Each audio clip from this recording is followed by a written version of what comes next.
পল্টু তার ওজন কমানোর লাইগা প্রতিদিন জিম করে আর ডায়েটে শাকসবজি খায়, কিন্তু এইসব কইরা সে বেশ ক্লান্ত হইয়া পড়িল। আর ক্ষুধার জ্বালা সহ্য করতে না পাইরা তার এক মোরগ ফ্রেন্ড রে তার বাসায় দাওয়াত দিয়া ডাকিল। মোরগ ভাই তো ক্যাপ্টেন আমেরিকার গাড়ি লইয়া পল্টুর বাড়িতে ছুটি আইল।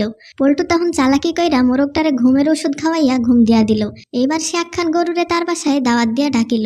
গরু তখন ক্যাপ্টেন আমেরিকার গাড়ি লইয়া পল্টুর বাসায় ছুইটা আইল। পল্টু তখন গাছের ওপর থাইকা পাথর ছুইটা গরুর মাথায় মাইরা গরুরে দিল অজ্ঞান কইরা, আর গাছের লগে বাইন্ধা গরুর দুধ দোয়াইয়া নিল। গরুর দুধ আর মোরগের রোস্ট দিয়া পল্টুর তো একখানা মজাদার ভুড়ি ভোজ হইয়া গেল।